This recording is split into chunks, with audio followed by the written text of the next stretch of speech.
who is in your Premier League 2020/21 team of the season? That's what I'm asking Colin tonight. Colin, how are you? Hi, Jake. Yeah, I'm very well, thank you. Yeah, thanks for having me on. Thank you for coming on. Colin's a Southampton fan, so Colin, sum up your season for us. Well, it's been an archetypal season of two halves, I think. The first half of the season before Christmas, we couldn't believe how well things were going. We were higher than we imagined we would be. Even led the Premier League at one stage at the end of end of October, beginning of November. But yeah, then it went horribly wrong after beating Liverpool around Christmas, and after that, terrible, really. If we hadn't got all those points early in the season, we could have been in real serious trouble. Because there was three really pretty terrible teams down the bottom. We were never in danger, I didn't think. But yeah, disappointing in the end.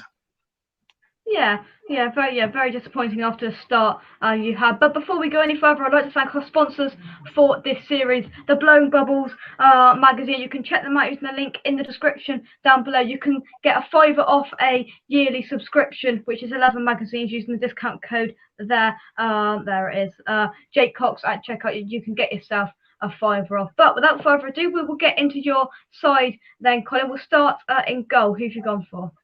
So a difficult one, but it's always tempting to go for the real top class goalkeepers from the big clubs, but actually often their stats, if you like, look better than some others, simply because they got better players in front of them. And actually, so in the end, I went for Martinez because I thought he was excellent at Villa, and he's part of a really improved Villa back line and keeper situation, and he did really well, and whenever he played against us, he pulled off some good saves, and I thought he had an excellent season. I think Arsenal made a mistake getting rid of him. I thought that it was a risk, Aston Villa signing him for 17 million pounds, quite a risk, but it's definitely paid off this season. I think one of his only mistakes this season came against West Ham, which is always a bonus for us. Most people have got this man in their 11, and I can see why. Yeah, he's done well. We will move out in to the right-hand side then, and who've you gone for at right back? So Alexander-Arnold. So he didn't actually have the best of early parts of the season, in common with most of the Liverpool team, and of course he was injured for a while.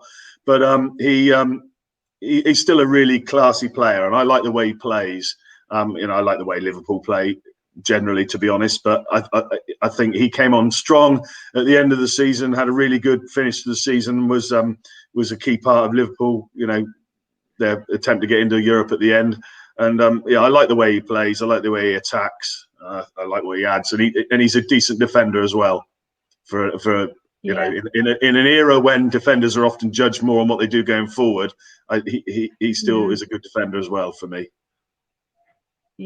As you said, not a fantastic start of the season, and that was obviously massively impacted with having different centre-back pairings by his side week on week. I mean, he could have had anyone on there. I mean, Nat Phillips, Van Dijk was there at the start of the season, Gomez, Kabak, all of these players definitely didn't help these players, because they had someone different by them, and just must have been really, really hard to get some consistency playing with someone new every week. But we'll move into your centre backs then. Who's the first of your two centre backs?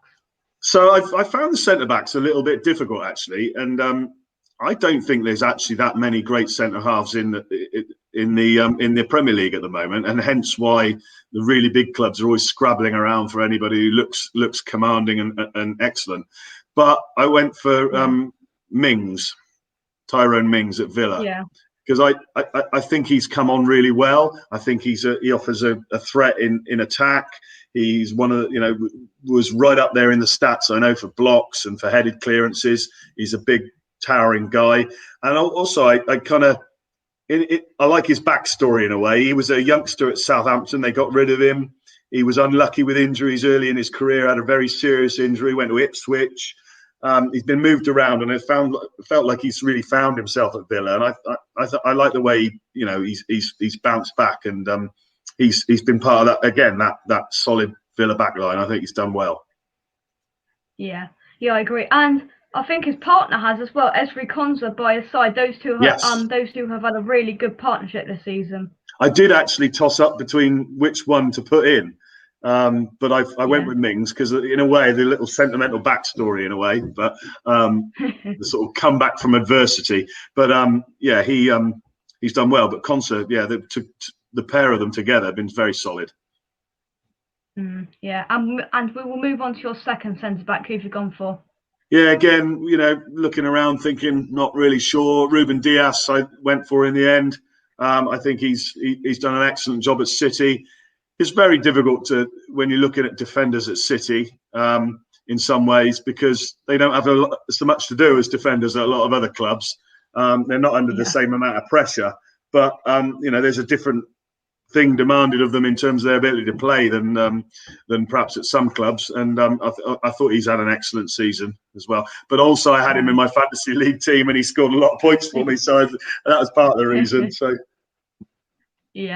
but it's difficult for centre backs at City, because there's a lot of them there come in with big price tags, and then if they don't make it straight away, they're shuffled on. But I think he's had a good season.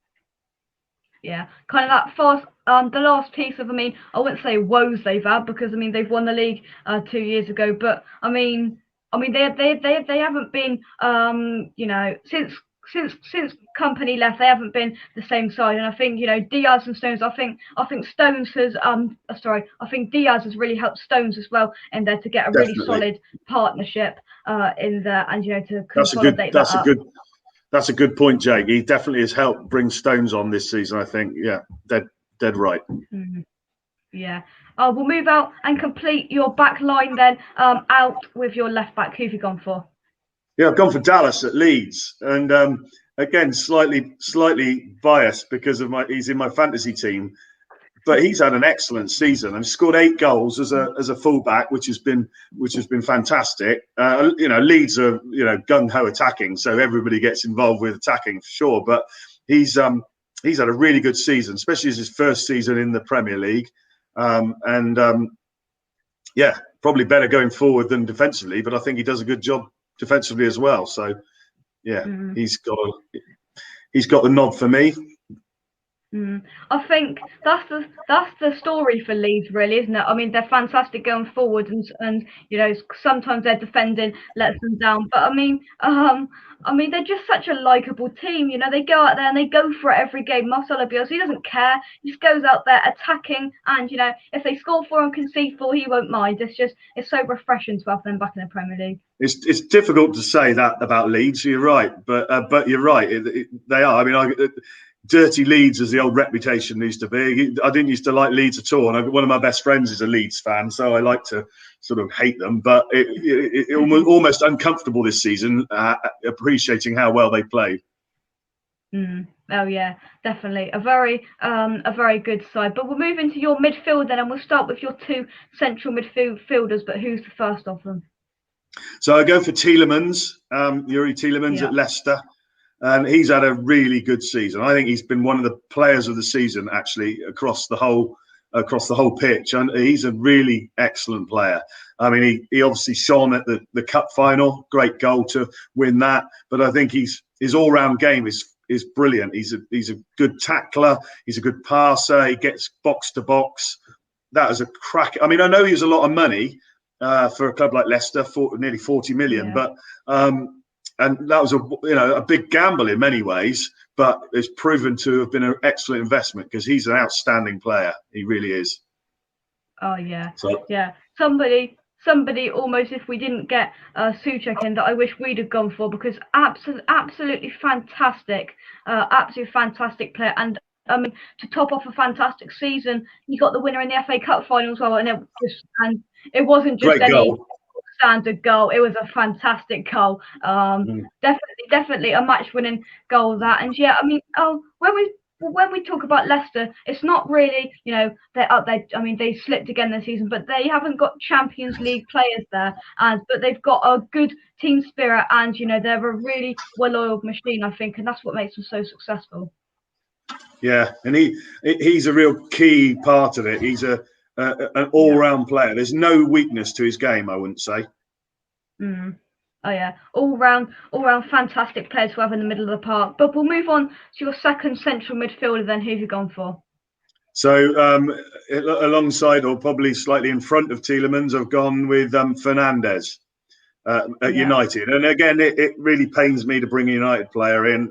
I detest Manchester United because my brother supports them. Split up. But and I've grown up hating them. But there you go. Sorry, United fans. But he's had an excellent season. He was, in a way, what United I think they're still missing a couple of key parts, obviously, but definitely that position, that player they were missing. He's really brought another creative edge to United. Contributed a lot of goals. I think he's about third highest scorer in the Premier League, something like that. 18, 19 goals. Excellent player. Works really hard as well. He's not a show pony, and there's been a few of those at United recently. But he gets stuck in and plays well. And I think he's been a really good acquisition for United.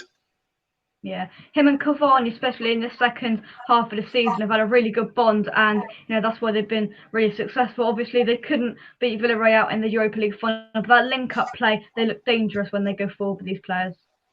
Yeah, they are top players, aren't they? You can see when they're on the ball, that's just the way they play, their awareness of what's going on the pitch. They are top international players. Yeah, I completely agree. So we'll move out to the flanks then, and we'll start out on the right-hand side. Who have you gone for out on the right? Salah. Funny old season for Mo Salah, really. He looks grumpy and disgruntled, looks like he wants away. And in lots of ways, you'd say he hasn't had a top season, but yet he's still scored 22 goals, which is some return for somebody who hasn't always looked at their best or looked interested. So in a way, I've picked him partly on past record, I think. But he's, you can't argue with 22 goals, can you? And he's a threat, always a threat. He's one of the key reasons why Liverpool are an attacking force. I don't know. It'd be interesting to see if he stays around. So hints are that he won't, but you never know, do you? Somebody raised a point to me last week, and he's almost, this is what you want in a striker. He's almost a selfish striker. The only thing he thinks about is goal. And, if he gets in that area, he's thinking, he's shooting, that's for sure. And he's got some fantastic goals. One that really sticks out for me was in that Newcastle game at Anfield, where that really quick turn and bang in. He's just gone eye for goal, and he hasn't really been mentioned masses of times. He didn't win the Golden Boot. I think he was runner-up, but as you said, still scored 22 goals, which has really helped Liverpool sneak in the back door of Champions League and still come third somehow. I don't know. Yeah, no, he's it'd be interesting to see what happens with him, whether he ends up in Liverpool next year. I think it would be a shame if he leaves. Not because I'm a Liverpool fan, but just because I like to see players of that quality in the Premier League. But time will tell. That's for sure. And we'll move out onto the left-hand side then. Left midfield, who have you gone for? Well, one of the most frustrating players in the whole of the Premier League, a player that everybody loves to hate as an away, as a non-Palace fan. When you're playing against Palace, he drives you mad, falls over every time the wind blows, but he is such a threat. Every time you play against Palace, you just know that whenever the ball goes near Zaha, there's trouble ahead. He's so skillful. The way he drifts in off that left, and he goes past players. He invites tackles all the time. Yeah, sure, he knows how to go over, but he's a fantastic player. Palace have done well to keep him. I know he got spooked by his experience of going to United before, but he's an excellent player. Scores a lot of goals, creates a lot. He's a threat whenever he's on the pitch. Oh yeah, I completely agree. He hasn't really been mentioned, and this is the first time he's been mentioned in a team of the season. And it's one of these players, probably when you watch Palace, when you take him out of the side, you don't really know how much they miss him. That threat going forward. I mean, he scored 11 goals this season, which is all right, I think. And he's just that skillful element of their team that's made them so successful. We don't know who's going to go into Palace next season. We'll just have to wait and see. Obviously, Roy Hodgson's left. But yeah, he's definitely a true talent, that's for sure. But we'll move into your two strikers then. And who's your first of your two?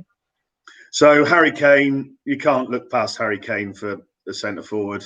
What he does in terms of scoring goals, he's got the most goals, the most assists. Most shots. He's an all-round centre forward. He works hard up front. He's the start of the defending for Spurs, a bit like Danny Ings for Saints. I had to get him in there as a mention, but he's a top quality player, isn't he? He's a top quality player for Spurs, top quality player for England. He's the number one striker in England. End of story. Yeah. Oh yeah, he is. And as much as it pains me to say as a West Ham fan, you can't look past him. And pretty much, as I say, every single time this player comes up, pretty much everyone's got him in his side. Golden Boot award, I think he got this season, and looks like he's off to City, hopefully to win some trophies, because he'll never do that at Spurs. You're probably right. But he's just an all-round player, isn't he? He defends well. He's a captain. He leads the team. He can score with his left foot, his right foot, his head. He's all-round player. Yeah, I completely agree. And your final striker to lead the line with Harry Kane. Well, a difficult one, really. And I am denied about a few players here to accompany Kane, but I went for Bamford because he's been a bit maligned over the years. He's had several people telling me, it seemed to imply that he's not good enough. He's moved around clubs, big clubs. He's had a couple of reasonable money transfers and it hasn't worked out. But I think he's done really well at Leeds and he's scored a lot of goals. I know he's had a lot of chances and had a lot of shots and he's missed some howlers at times because Leeds create so much. But I think he's done really well, and for his, a full proper season in the Premier League, a team that plays a way that gives him chances, he's done well, and he played well in both games against Saints. So I thought it's kind of like give a nod to a young guy who's done well this season. So that's why I went for Bamford.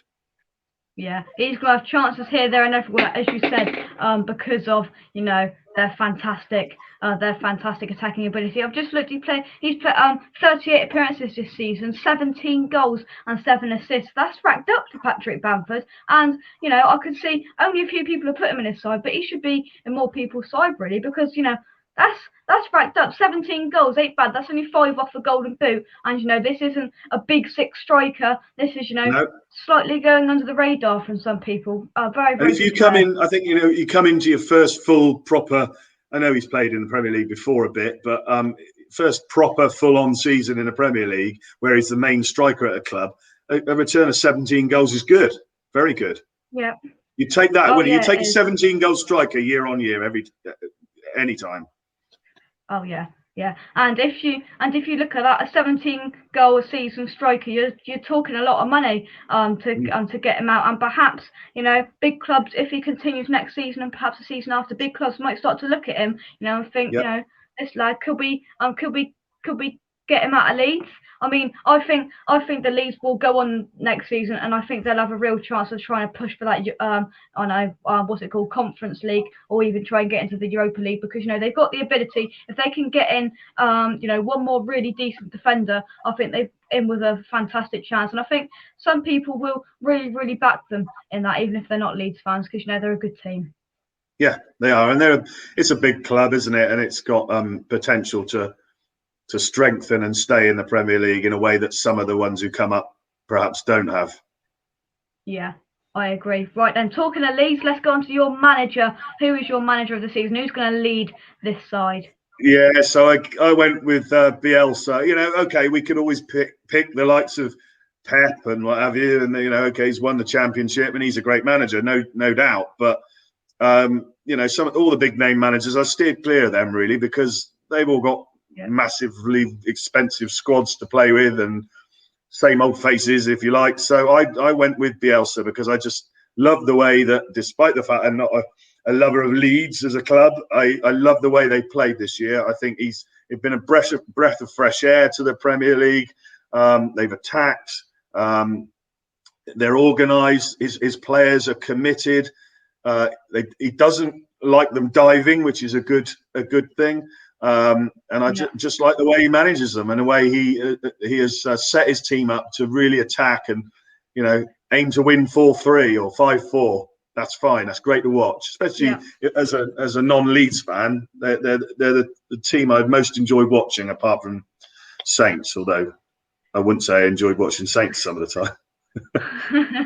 yeah, I completely agree. Definitely, Leeds are fantastic. Right then, let's have a look at let's have an overview of your team then. So here we go. So Martinez in goal, back four of Dallas, Ming, Diaz, and Trent Alexander-Arnold, Zaha, Tielemans, Fernandes, and Salah, and then Kane and Bamford lead the line. That's not a bad side there. I mean, there's 22 plus 17 goals. There's a lot of goals there in that front line. And I mean, you know, Salah will definitely chip in, Zaha, Fernandes. There's goals in that side, Colin.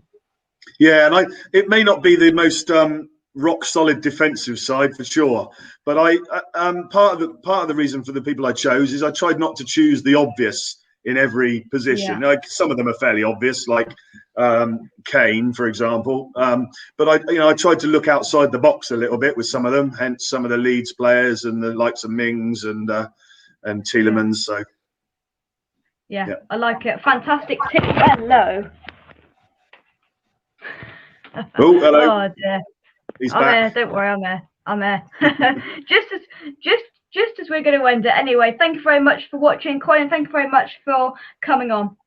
Thanks, Jake. Thanks for having me on, and great show. And we'll see you soon. Yeah. Anyway, come on, you eyes. I'll be back very, very soon. Thanks very much for watching. Drop a like on the video, subscribe, all of that jazz. And I'll be back very, very soon. Come on, you eyes.